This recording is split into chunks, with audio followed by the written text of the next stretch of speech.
And as always, our warm muck boots to keep your feet warm. We have anything you would need to keep yourself warm or your animals warm. Please come see us. And if you're trying to feed your feathered friends through the cold months, we also have a wide selection of birdseed. That's the Co-op Farm and Home Center on Middle Tennessee Boulevard, just off of South Church. We're the Good Neighbor Network. This message brought to you by the Central Tennessee Regional Solid Waste Planning Board. Visit RecycleRightTN.com for tips, ideas, and locations on where to recycle near you. That's RecycleRightTN.com. Recycle right, it's all on you. Don't be trashy, recycle classy, recycle right, Tennessee. Go to RecycleRightTN.com. Recycle right, Tennessee. Don't miss the Rick Burgess Show, weekdays 11 to 2 here on News Radio WGNS. The Rick Burgess Show, weekdays 11 to 2 on News Radio WGNS. A look at the news, views, politics, sports, and people that are shaping Rutherford County. Listen each weekday morning at 9 o'clock for the Roundtable here on News Radio WGNS. We're the Good Neighbor Network. FM 101.9 and AM 1450 Murfreesboro. FM 100.5 Smyrna. Audio and video streaming at WGNSradio.com.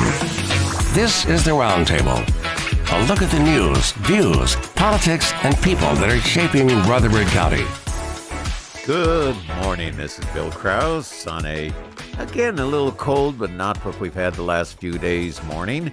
And it was kind of interesting that I usually schedule our guests quite a bit in advance.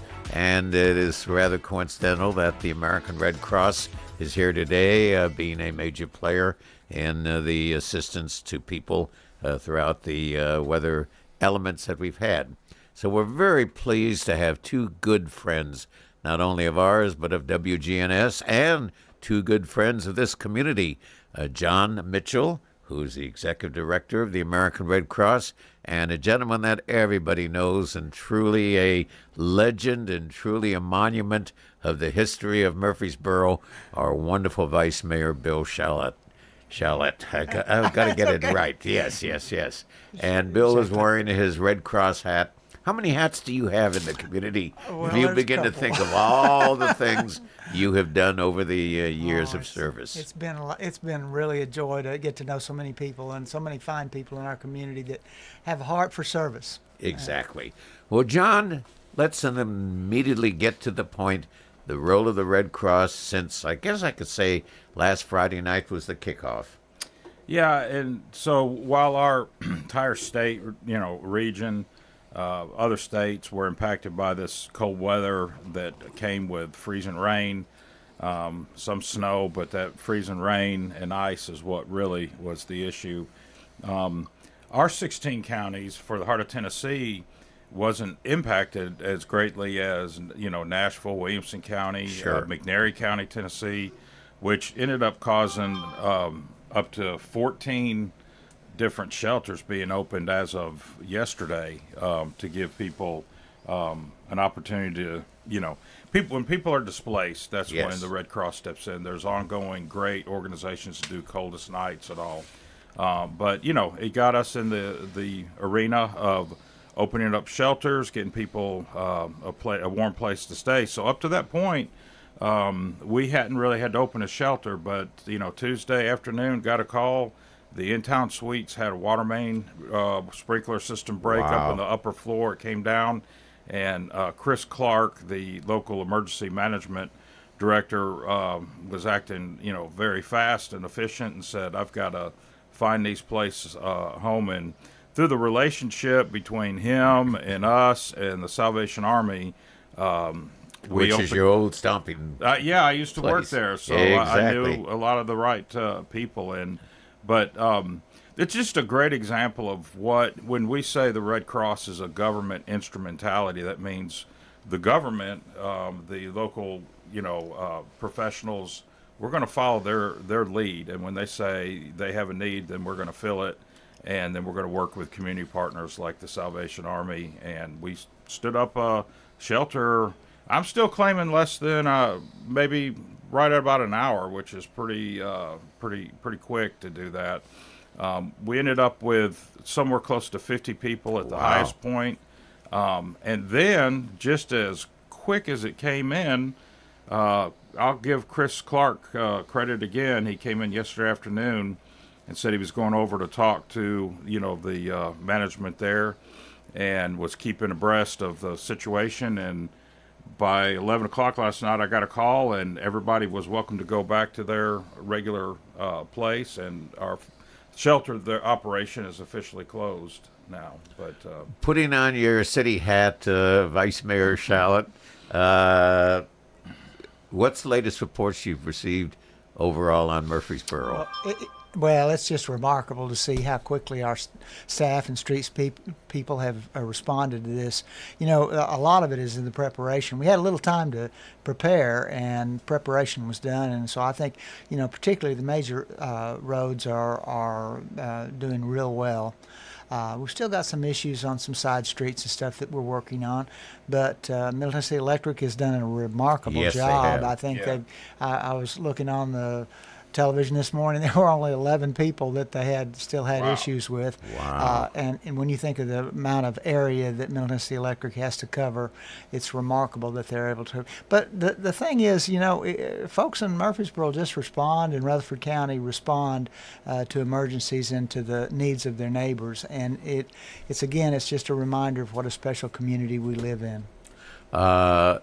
Trees. A lot of trees down. Yeah, still, and that's, of course, we don't have the issues that Nashville had. I saw some pictures even this morning about, what crews were dealing with in Nashville. But we still have some issues with trees Yes. needing to be removed from, most of the right-of-ways are clear, thoroughfares are open. But, it's just, again, it's something like this. You don't realize what a danger. I know they were predicting that, if it gets to a half inch of ice predicted, then they pretty much anticipate it's going to be an issue. And an ice event sometimes is more dangerous than a snow event. Oh, exactly. So, and even I was looking at some of the, coming in yesterday, went to work yesterday, and I was looking at some of the, because the cold has maintained and we haven't had that relief with the temperatures going up a little bit, we still have some power lines that have ice on them. And so we're going to need that temperature to pump up just a little bit to give us some relief from that. Maybe we all can talk and get the hot air. Well, maybe. 158,000 people all blowing hot air onto the streets. I hadn't thought about that. That might be a suggestion. Precautions, John. Do you advise people? We hear a lot of old tales that people, will say, and that's right, turn the water on your water pipes so we're not having them burst and so forth. Question of, tragically, I think the stats that I heard this morning was 13 lives have been lost in the state of Tennessee. A lot of them carbon monoxide and bad heating facilities and what have you. You can prepare for this, salt on the roads, but the individual preparing for an emergency like this, when your power's out and you don't, plug in your phones before it goes out, fill your car with gas before it goes out. Although I think, as we all can remember last week, the grocery stores, and when you have a march on the grocery stores in somewhat of a panic mode, how much bread and milk do you buy? The shelves were pretty well cleaned off. Yeah, preparedness is a huge part of the Red Cross. The one thing I'd like to mention too is anybody in this day and age can download the Red Cross emergency app. I just opened it up right now. So not only can you click on a spot that gives you a chance to say, well, what are we dealing with? An earthquake, extreme cold weather, extreme heat, flood, high wind. Of course, we're a national organization, and, we've even got tsunami on here. Wow. But, you can click into that and get some extra, points, as you said, to kind of be looking. But just to the right of it, when I hit the map, it pulls up and it shows all the shelters. So, and then all of them, this is a national app, so all of them by state. So all those that are open in Tennessee, you have a list of where they're at, and you can be prepared to know where to go. So I would definitely say the Red Cross Emergency app is something that I would download So you have the access to some of that really important, good information about, your cell phone. Unfortunately, one of the side stories here is while our just extremely valuable and great volunteer base is responding and opening up shelters, our regular disaster action team members will continue to do what they were doing, and that is respond to home fires. Yes. Oh, yes. So when the heat goes up, people are needing to heat their home, and so there's a couple ways it's unsafe. Using a stove that's unmanned and candles. Fireplace that's unprotected. Yeah, fireplace. Maybe that's where prevention. If you haven't used it in years, and all of a sudden you haven't had the chimney, Cleaned just out. different things. Yep. Yeah, it's just the more you can be thinking prepared, the better we can avoid scenarios of, unfortunately, an uptick of our volunteers responding to. We've opened up 11 cases of fires in the last at least couple weeks, and maybe even a little bit shorter than that. So, again, we can't shout out, the Red Cross, 90% of everything we do is volunteers. And they are, the real heroes that are getting up in the middle of the night to respond to a home fire, or getting a call at 5 o'clock saying we're going to open a shelter, and we could have 170 people coming. Wow. And so it's their commitment and dedication. And again, back to, it's not the Red Cross is all that as much as we're going to work with our community partners. So again, special shout out to the Salvation Army opening up their gym. They're running a full-time, home or shelter with families and, men and women on the other side on a regular basis, providing a meal every day.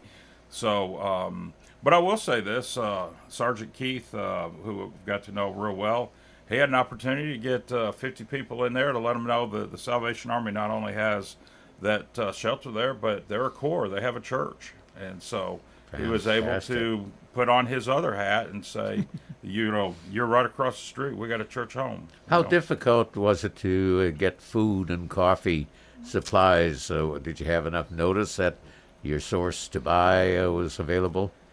The Red Cross is really adapted over the years. So once we know we're going into a disaster operation, this response was getting to what we call level 5, level 7 being the largest. Is that what you had in East Tennessee during the floods? East Tennessee would have been a couple of years ago. Yep, definitely. The Hawaii fires, Right. So once an operation scales up that much, the Red Cross has plans on how to do that. So we'll open the floodgates for us to spend money, and we're going to have to go back and raise that money, but we'll have feeding agreements. So yesterday afternoon, I picked up 50 meals from Cracker Barrel. Oh, okay. To have ready for those people. So I'm not saying it's easy. No. But what we did that night, it being so soon, I went to Walmart with a couple volunteers.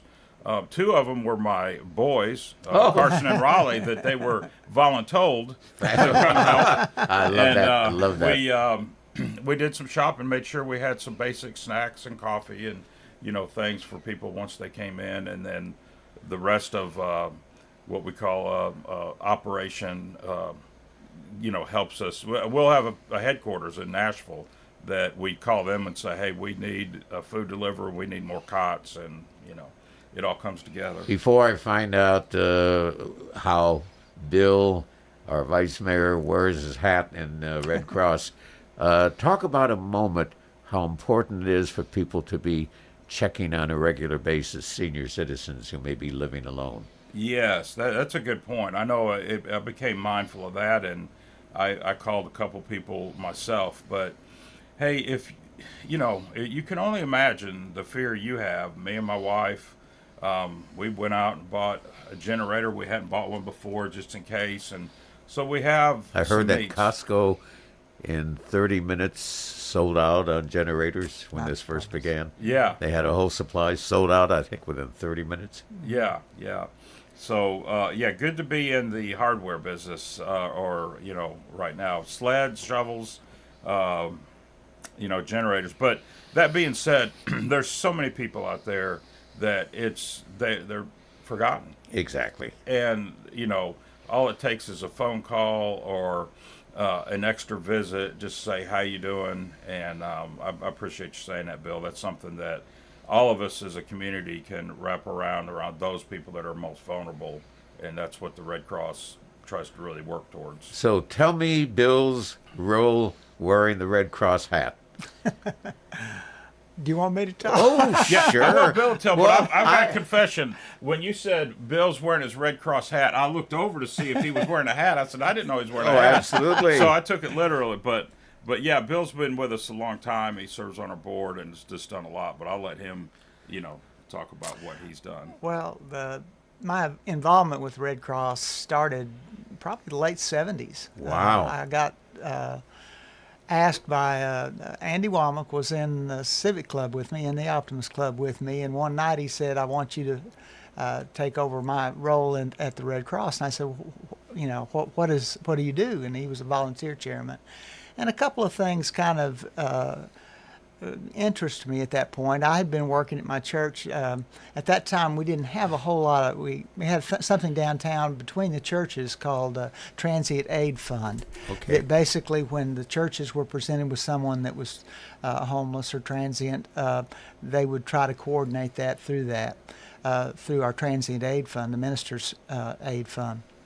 And I kind of helped because it seemed like a lot of people would be coming to our churches right at the time that they were about to go in for the service, and they needed someone to kind of help be the intermediator for people that needed service at that time. Well, that kind of perked my interest with the Red Cross, and got involved, with that part of what Red Cross does. But I think Wilma Wright was our executive director at that time, and Nancy McGill was our executive director at that time. But Nancy ended up being our executive director for several years as well after that.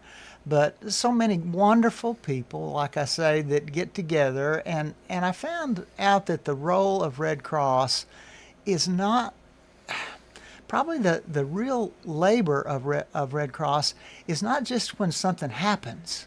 When we have a tornado, or we have an ice storm, or we have something. What Red Cross does is the work that they do day by day, relationship by relationship, building trust in the community between the agencies and service providers, as well as government services as well, first responders, police and fire, establishing this trust relationship that you don't have to go back when something happens. You don't have to go back and take something. When someone says they need something, or you can find a place for them in service to our community during a disaster, the word of Red Cross is gold. I mean, if they say that they need something, then everybody trying to rallies to meet that need. And we have that collaborative spirit in our community. I think the desire is to do that, but you need what would be called, I remember my granddaddy was a dairy farmer, he said a bell cow. That you need a bell cow to say, hey, this is where we're going and this is what we're going to do. And that's kind of what Red Cross does, is they act as that bell cow, because these people train on a regular basis, receive information, and they know how to set up a shelter. Yes. They know how to coordinate food services. They know how to deal with the emotional needs of people that are in a shelter.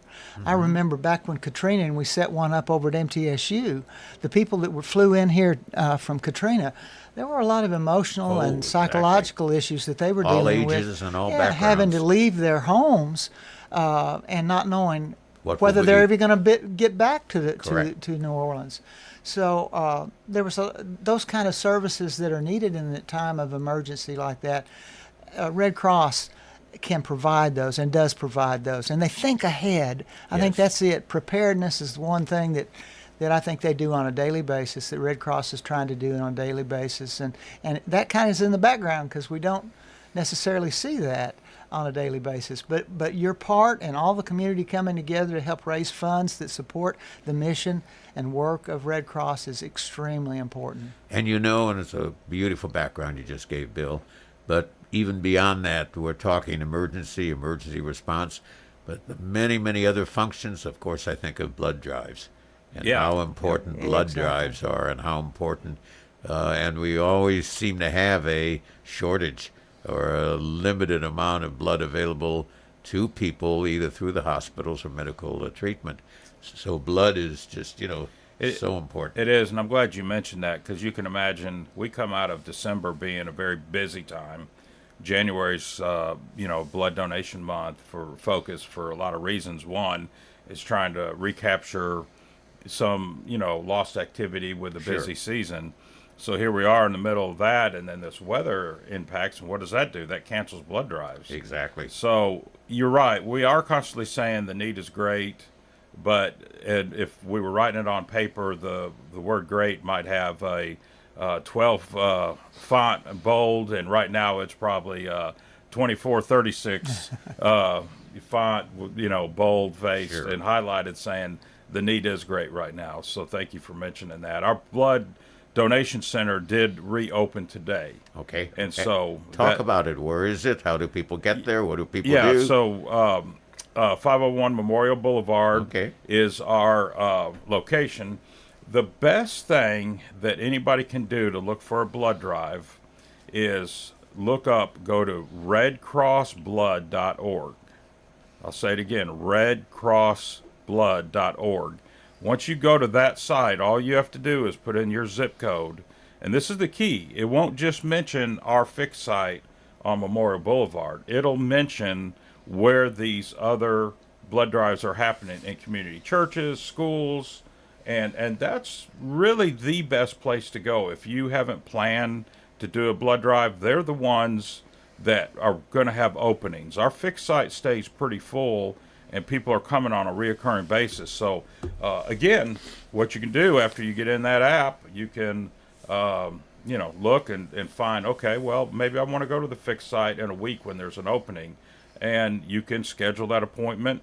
And then I know I sound like I'm just kind of promoting apps here, but they are so crucial. Oh, sure. The Red Cross Blood Donor app is really great, because once you get to be an established donor, not only does it track your giving history of donations, it tracks your health history. So you can go to your doctor and say, I gave 6 times this year. Here was my vitals, that they took there. And it's all right there. It tells you where your blood was delivered to. Just tremendous. So again, though, the best place to find a blood drive is redcrossblood.org, and find a location and go. How do people volunteer? Bill shared a few moments ago, somebody came up to him, somebody who was in the organization with them, and said, I want you to be here. Is it basically a word of mouth invitation, or somebody who says, I want to give back to the community, I want to give back to life, I want to give back to service to others and so forth? Do they just call your office, or is there any other aspect of just, you don't expect people in a very busy time, and people are very busy, without question. But somebody who says, I want to do something, walk them through. Yeah, definitely come to our office at 501 Memorial Boulevard and sit down, and we'll walk you through the process. Nikki Festervan is our volunteer coordinator, and she can, walk people through the process. We're actually stepping back and taking a look at volunteerism. It's key for us when we have people that are opening the shelter or are out at night giving out financial support, that they're trained and vetted to a certain point. So we're going to go through a lot of the trainings with them. But, this is a great example. When we open a shelter, we may need somebody to just set up cots. When you get a trailer of 100 cots show up, yep. How much training does it take for somebody to hand out a bottle of water? So we're really working towards event-based volunteers helping in the scenario. But to your point about how do you volunteer for the Red Cross, come over and check us out there. And I know it sounds like we just keep saying it, but redcross.org or So easy to remember. 1-800-RED-CROSS. Once you go on that site, it'll navigate you, and once you get in the volunteer portal, you'll eventually put your zip code in, and that'll get right back to us. One of the interesting things, both at Motlow and MTSU, our college students are very involved with funding by the state on the Hope scholarships, etc. Part of the responsibility is community service on the part of students. Have we yet reached out to schools that if they want to do their community service, they're always looking for projects. Students that come up to me and ask continually, I need to satisfy this requirement. That would be a good opening to allow them to access a nonprofit with the effectiveness of the American Red Cross and begin possibly to develop a lifelong relationship. Well, absolutely. We're definitely reaching out to them and letting them know. One of the probably most popular or the examples that fit the best for a college student sometimes is being what we call a biomed, a blood donor ambassador. So what that means is when the blood drive's happening, we just need somebody to greet somebody, check them in the system, allow the phlebotomist to do their job without having to do that secondary job. That term scares me. What's that one? Phlebotomist. Phlebotomist, yeah. Sounds like out of a science fiction. Yeah, it does. It does. I can see the long hair. Yeah. They're not that scary. No, I know that. Yeah. They just love blood. But to your point, though, not only is that for that demographic, that a great opportunity for them to, come in.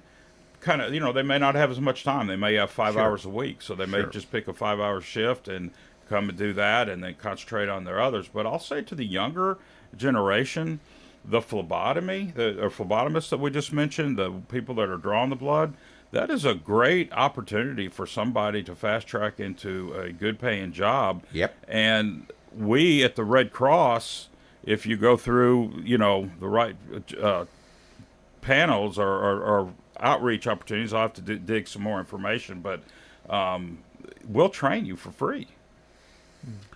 And it looks great on a resume. Yeah. Great on a resume. Not only the fact of the volunteerism, but equally important, dealing with people in need. Yeah. And that's so much of the premise, dealing with people in need. Yeah. Bill, can you think off the top of your head, and I would imagine your memory bank is so full of It's not as good as it used to be. Well, and I have an answer for that. It is as good as it used to be, but you just have that much more in it. Oh, well, that's And, maybe I need to defrag my hard drive. Yeah, absolutely. So can you think of some personal experiences and episodes that you had wearing your Red Cross hat? He doesn't have a hat on, but close to it. So much of what Red Cross does, as I was thinking about what the volunteer opportunities are, there are just a myriad of opportunities to serve in the Red Cross, and the issue is kind of like so many other things in life. Jump in there and become better, more knowledgeable about the work and mission of Red Cross, and don't say I'm going to necessarily. You don't have to if you're looking for a career in phlebotomy. I guess you could do it. But if you don't have a specific goal that you're working towards, jump in there, because I tell young people, whether it's public service or running for office or anything else, find something that you're passionate about, that you really care about, and then pour your heart into it and let that lead you to the specifics of what you do, your place. I mean, there's plenty of things that I know absolutely nothing about with Red Cross, but I've kind of found my place and found its place in my life, and then done what I can do. And I think that's kind of the way I would approach volunteering with the Red Cross or any other organization, is jump in there. If it touches your heart, the work and mission of that organization touches your heart, and you're passionate about it, don't necessarily think I'm going to have all the answers before I actually start doing anything. Start doing something and let that work lead you to your place in the organization. And I can promise you this. There's two things I can promise you about becoming involved with the Red Cross. One of them is that you will be changed. and good. and you will be making a difference in your community. Correct. By your efforts, even whatever it is, whatever level of effort that you can make, whether it's, I mean, we need people to make financial contributions to our organization. We have something coming up here that's a fundraiser for our organization. And for that mission to continue to work, we need resources, financial resources, human resources. We need all kinds of resources. So the issue is, let your effort and desire to serve find its place within that organization. And Red Cross will give you wonderful relationships and friendships. For me, lifetime of friendships. People that I, work through issues with or events in our community with and happen to be a part of. It wasn't one person's effort. It was the effort of the collaborative effort of the whole community and a myriad of different organizations working together to address that, whether it's the tornado or whether it's a first family fire, whether, it's service to military families, whatever it is that we do, Red Cross has done an amazing effort in our community to meet people at some of the most difficult times in their lives, and they didn't know where they were going or who was going to help them address those needs. Red Cross was there. Have you thought about this? And anytime we have guests as wonderful as the two of you, and just generate, you inspire me by your passion, your enthusiasm, your commitment. Think about volunteerism as a building of personal family relationships. Can you see, for example, a grandparent and a grandparent wanting to volunteer, and he asks his grandson, 9, 10, 11 years old, to join him, almost like your two kids going to the store, and become a relationship building, or a husband and wife. I can remember through Hark a number of years ago, we had a couple, and it was a husband and wife that built upon each other. It became a, quote, a marriage foundation that they were volunteering as a team. So, almost to use it as I call it a personal team building activity. You really nailed it. When we do things like open up a shelter or a disaster response, it's actually, you say, why does the Red Cross volunteer keep doing that? And there's many reasons, but Bill touched on it earlier. But it's those relationships that you build, and there's a bonding that's happening. And so there's something very organic about that's uplifting to the soul, as you mentioned. Is, Chris Clark shared with me one of the first responses he was going to. He told his wife and said, hey, let's get the kids, tell them to get their coloring books and stuff. We're all going to go here. Wow. He wanted his kids to see what other people were going through at that time, and so, that you really nailed it. It's about human relationships, and that kind of synergizes the whole process, but it gives you value. So if you're looking for something to do, trust me, we can find something. I've had some very sweet ladies that were a little bit older that weren't going to get up in the middle of the night and go to that house fire, but you know what they could do? They could come in our office and write thank you notes to our volunteers. Wow. And they were giving back. They could do it at home. They do it at home. A lot of they're limited to home. Stuff is based at the home. And I just got to go back and say what Bill really hit on. And sometimes we get carried away on all these talking points about volunteering, and then all of a sudden we roll out this list that's so long of all these opportunities, and then we confuse everybody, and they go, I don't know what to do now. And Bill just said it, jump in. Just jump in. That where your starting point may not be where you end. We've had people to come in and do that for a while, and they say, blood services is really my passion. I get to get trained to take the blood that's collected in Murfreesboro to Nashville to the processing center, and I've got real value in doing that. So he just said it best. Just jump in with us. We'll figure it out as we go. If probably anybody, but a smaller child or a preteen or even a teenager, and I'm not saying this is something you want, but if they see tragedy firsthand, not only do they see tragedy, how much do they better appreciate how life could be after tragedy is resolved? So, there's a whole life experiences that can come out of this. Speak about the upcoming events. It does take money and it does take support. And talk about the lunch and other events forthcoming. Well, we are so excited to announce our Heroes Luncheon, Community Heroes Luncheon. It has actually been going on since 2013. Wow. And each year we've just recognized and honored. I was thinking about all the people as I was coming in, all the people that have been recognized in that since 2013.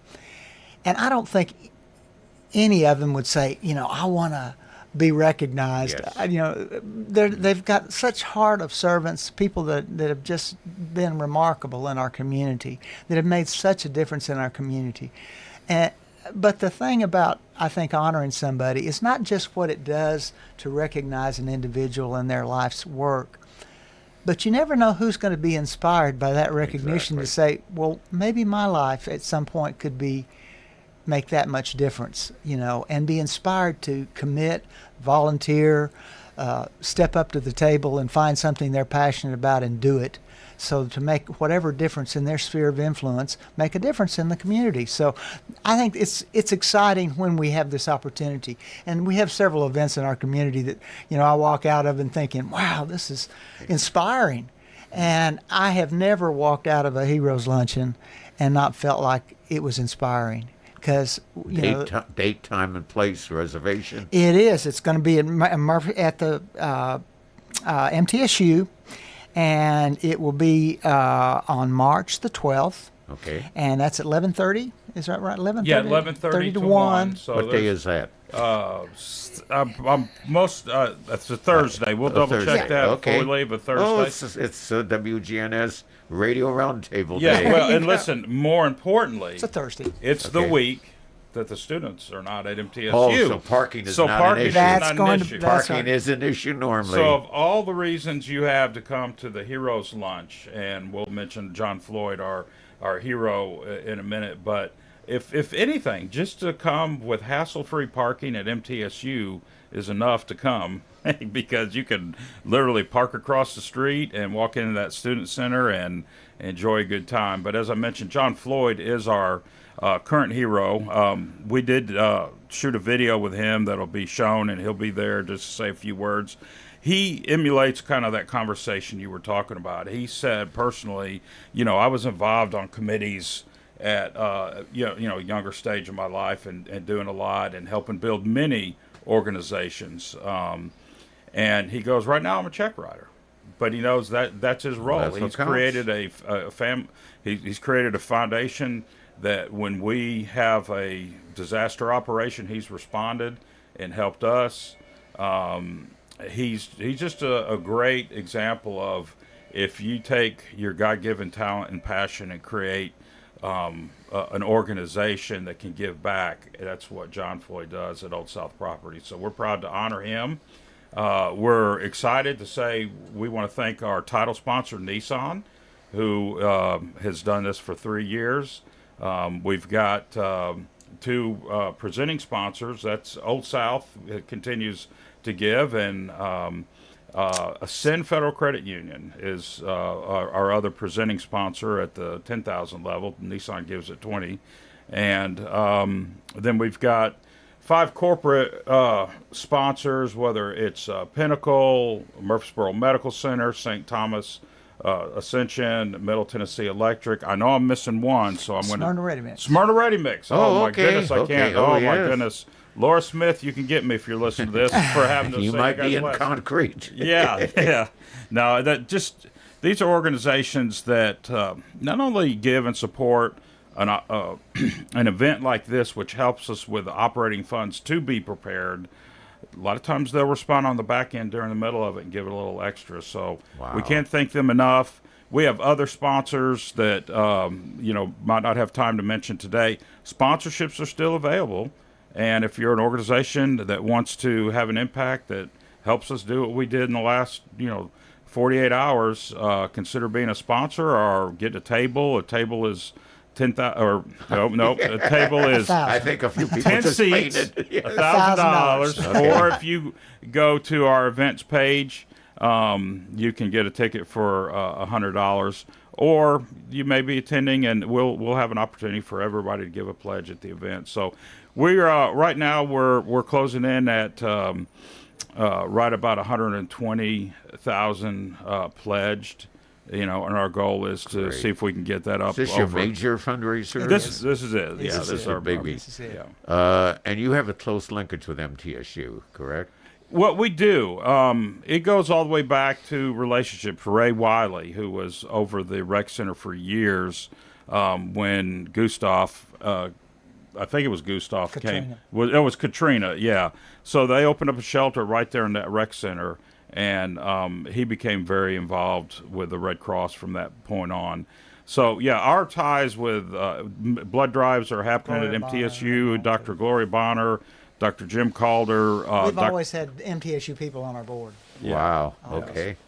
Dr. Sidney McPhee is a former hero. Well, I was just saying, maybe a tribute to the heroes to Mrs. McPhee might be a nice thing. Yeah, that's why I was particularly gaining to, in that she was a real strong part of Sydney.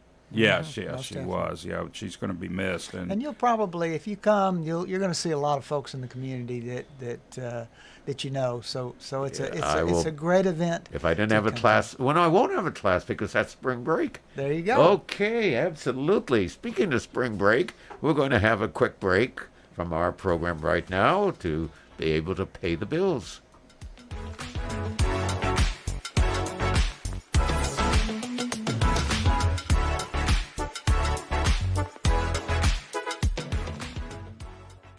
Whether it's a cough, a fever, or something you can't quite name, MMC Now makes care easy. Walk right in, get seen quickly, and your visit connects directly to your MMC doctor. Care you trust, with providers you know, with digital check-in and multiple locations around town. MMC Now is here when you need us. Murfreesboro Medical Clinic. Lace up your best kicks for a night of impact benefiting First Shot. Join us for the annual Sneaker Ball presented by Venture Express. Spend Sunday, April 26th with NFL Hall of Famer and Super Bowl MVP Marcus Allen. The event kicks off at 6 with a VIP meet and greet at 5. Reserve your table today. Call Coach Andy Herzer at 615-631-5312. We'll see you at the Sneaker Ball, benefiting First Shot on April 26th.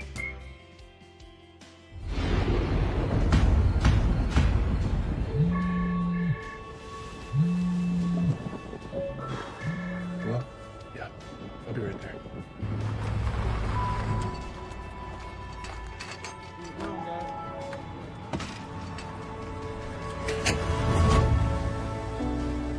It takes all of us to power a community, both in plain sight and behind the scenes. Middle Tennessee Electric, bringing good energy. At Maples Realty and Auction, we handle traditional sales, auctions, and property management. And we have a development called The Maples with local builders and amenities. I'm Betsy Maples, and this is our team. It's our people. That's the difference. Call us today and let us help you get your property sold. I refer a lot of clients to Maples Realty when we have real estate issues that are coming up. Working with Maples has been easy for me, easy for my clients. Put our 57 years of success to work for you. Sold! When the weather turns bad, minutes, even seconds matter. This is an early heads up for southern Rutherford County. Rutherford Weather brings you live radar and expert meteorologist insight, giving you the early heads up when storms threaten. A lot of areas are going to see some impacts from this storm. From analysis to live camera views, we keep you informed before, during, and after the storm. I think the vast majority of the hail with this now is going to be quarter to perhaps golf ball size. Rutherford Weather. Stay ahead of the storm. Good Neighbor Events is brought to you by Americare Pest Control, Old National Bank, and the law offices of John Day. This is a paid legal ad. Hi, this is John Day of the law offices of John Day. My team and I have worked hard to help injured people throughout Middle Tennessee. we've helped thousands of people get the legal help they need when they've needed it the most. And if we're not able to help or aren't the right lawyer for you, we'll do the best to point you in the right direction. If you've been injured, call the law offices of John Day for a free consultation. And remember, there's no fee unless we win your case. Now, WGNS Good Neighbor events. Rutherford County schools are closed today and tomorrow. Closed Thursday and Friday. That's Rutherford County schools. And the Murfreesboro City schools are closed today as well. Their ESP is open at their inclement weather sites only. Meredith Wilson's The Music Man, Friday, Saturday, and Sunday at the Art Center of Cannon County in neighboring Woodbury. That continues through February the 7th. Phone the Art Center of Cannon County at 615-563-ARTS for more information or to reserve your tickets. A new twist on The Plunge, Saturday morning at Sportscom. It starts with indoor activities in the gym, and then a fun run at 10 o'clock, along with a plunge at 11. This Saturday at Sportscom. And if you love live theater, listen closely. The Rutherford Arts Alliance encourages you to attend Curtains Up this Saturday evening only. A reception at 5 and the show at 6. That's at the Walnut House, Monday night. Those are WGNS Good Neighbor events. Rutherford weather. Partial sunshine develops here this afternoon with a high around 40 degrees, and for tonight mostly cloudy, a low around 23. I'm meteorologist Jennifer Wojcicki from the WGNS Rutherford Weather Center. Currently, it's 22. WGNS is powered by Middle Tennessee Electric. Use caulk or weather stripping to seal leaks around your windows. Stopping drafts is one of the quickest ways to lower your winter bill. Get more ideas at mte.com/myenergyplan. SRM Concrete is the largest ready-mix producer in the country, yet is still family-owned and operated. Locally grown, nationally known, SRM delivers unmatched quality and service. You call, we haul. We're SRM Concrete. This is the Roundtable from News Radio WGNS on FM 101.9 and AM 1450 Murfreesboro, FM 100.5 Smyrna. Listen and watch at WGNSradio.com. This is Bill Krause. Welcome back to the WGNS Radio Roundtable, Thursday morning edition. We're having a delightful visit, and I trust and hope that it's highly informative to everyone who is listening about the American Red Cross. Our Vice Mayor, Bill Shacklett, is with us, wearing his Red Cross hat, and our Executive Director. It's been, 3 years you've been? Approaching 4, maybe a little bit over. Really? I will say this, I've been in the nonprofit world, and I Boy say 25 years. Yes. I don't know how many years past 25, I just say around 25, okay. And so I'm really aging myself. But yeah, I've been with the Red Cross at 2 different times and a little over 4 years on this second run, and really enjoying the opportunity because of people like Bill and our volunteers that do a lot of the work. I'm blessed to have the opportunity. We need to have a statue of Bill in the plaza. Yeah, really do, in the square. We got better people to do that. And pointing at his photography. There you go. Yeah. Can you picture that? There with a point. There might be some objections. To that. Ideas always have to start somewhere. Absolutely. Maybe we can start this. We've been talking certainly and, of course, naturally about the ice and storm and snow, and even in the blood. But the Red Cross does many other things. The last thing on our mind right now is water safety.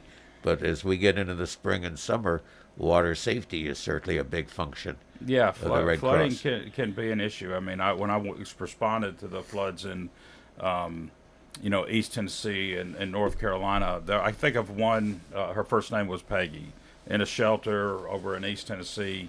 Her story was, we talked to our grandson, and my husband said, we need to go to Lowe's and get some sandbags to make sure it doesn't come in our yard. And within an hour, there was a rescue boat coming with the water up to their porch. And they got in that rescue boat, and they were going down what was now a river, and that rescue boat motor quit. And then, now we're talking about an older person, sweet lady. and they ended up pulling on trees to give them to the get momentum. to get momentum to where they Yep. need to be, and then another boat came and got them, and then they ended up in our shelter. But just in a matter of less than 6 hours, their lives were changed. And so with today's weather, climate shifts, that you just need to be prepared. That's what you really nail down is be prepared, have a plan, and be weather alert. And that, again, we mentioned it, apps. A lot of these news agencies have great weather apps. We've got apps, so stay prepared. One of the biggest things we do is home fire campaigns, and so we like to come out to people's house and do, be Red Cross ready, home fire conversations. And we give them information about tornadoes and flooding and home fires, and, try to get everybody thinking about that. So many ways to help with the Red Cross. If you want to just, as Bill said, jump in, we'd love to have you. But yeah, that's whether it's flooding or fires, tornadoes, we've got some information for you to study and to be prepared. We won't go app, we'll go phone number. What's a good phone number? Yeah, actually, we don't have, we all work off of cell phones, so I don't mind to give it out. My personal cell is 615-651-3405. One more time. 615-651-3405. That's if you want to talk to somebody locally, but also if you're interested even in whether it's Red Cross training, CPR, blood, service to the armed forces, disaster relief, contact, or you can always start with 1-800-RED-CROSS or redcross.org, and it'll map you back to us with your zip code. That is phenomenal. And again, one more time before storms, always keep your cell phone charged, Absolutely. Because once you don't have it charged and the power goes out at home, you suddenly find yourself feeling not only physically isolated, but psychologically isolated by not having an ability to reach out to the world and have gas, fill up your tank with gas. Yeah. And you brought up another good point I hadn't really thought about is in your plan is list out and maybe have it on paper, names and phone numbers of some vulnerable people that to contact during that scenario or right after to make sure they're okay. And you just add on to that, and this certainly goes with what Bill has talked about for years and years, practiced for years and years, the fact of reaching out to people. If you're relatively new in the community, or you've been basically living in the community but not knowing who lives around you, once it thaws out, once it's a nice day, make a specific point to get to know your neighbors to the right, your neighbors to the left, your neighbors across the street. Exchange phone numbers. We had that episode just this last weekend.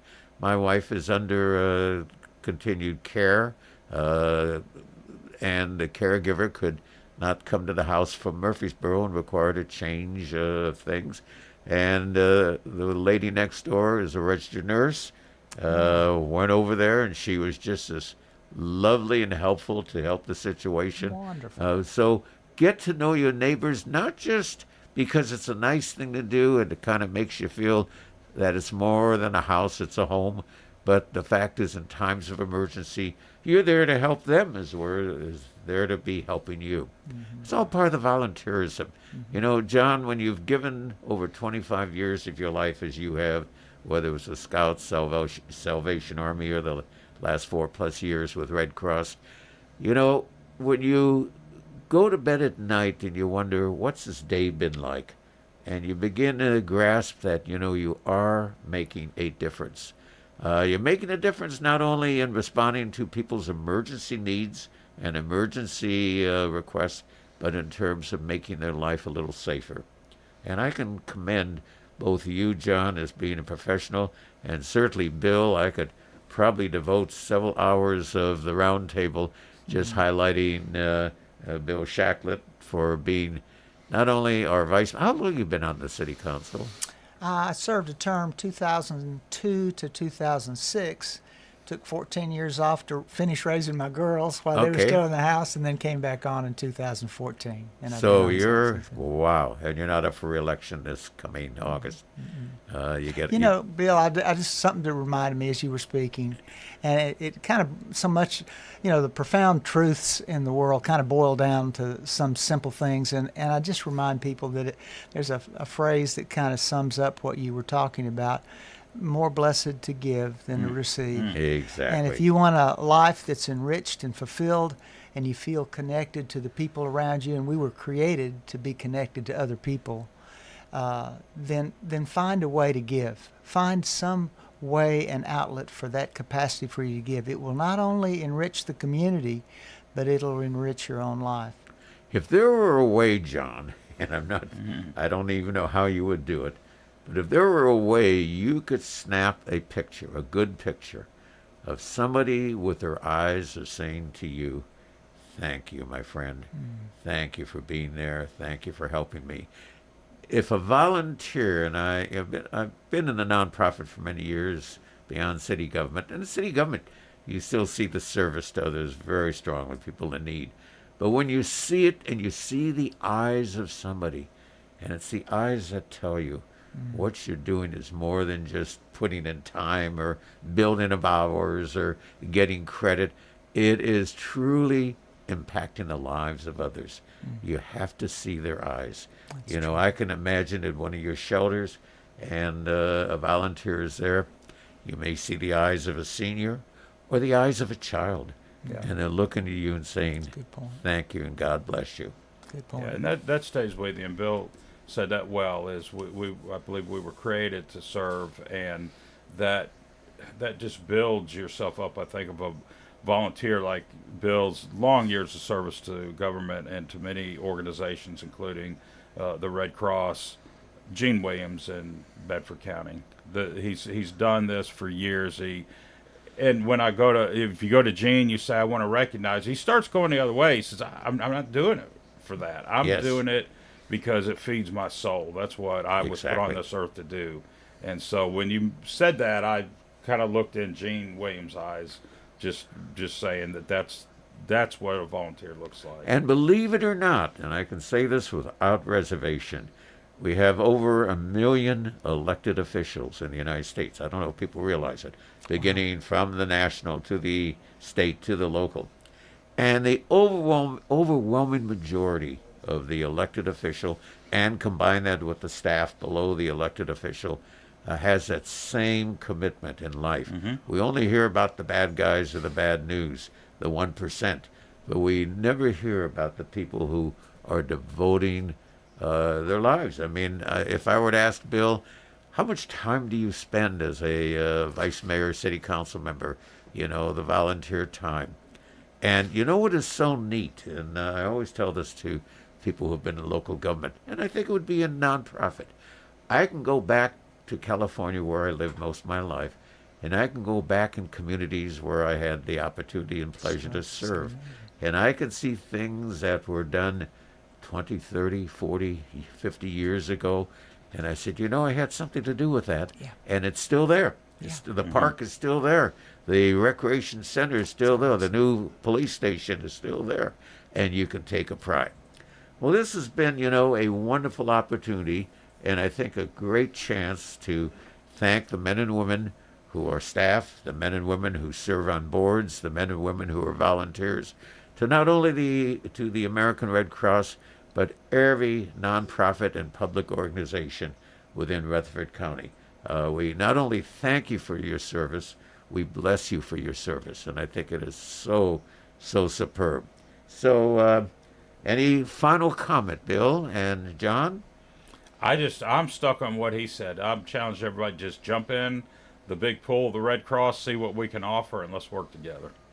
That word community, each of us, when things like this happen, think a little bit about what the community means to you, and hopefully that'll compel you to find some way to give back, because it's what we do that really says, we can say thank you, but it's what we do that makes the difference. Exactly. So I'd say step up, find something that you're passionate about, and there's so many great organizations, Journey Home and Greenhouse, so many people, Coldest Nights, all the people that are dealing with people in crisis situations during this kind of time. But that's the reminder. We are community, whether we realize it or not, whether we're in a warm home or out in the with their suffering home security issues, or we're homeless. We are connected. Exactly. And what we do for others is what makes the difference, and it enriches our lives as well. And I wish, in closing, I wish that more people in our nation would recognize and realize that, in my opinion, the greatest single asset of America is this feeling that you both gentlemen have shared this morning. The willingness, ability, commitment, and passion to serve others. And that is so strong in this country, and we kind of take it for granted. And this is something, may this be the hope, the love, and the passion of tomorrow. Amen. Thank you, fellows. Well said. Keep up the Amen. super work. Thank you. We'll see you all next week.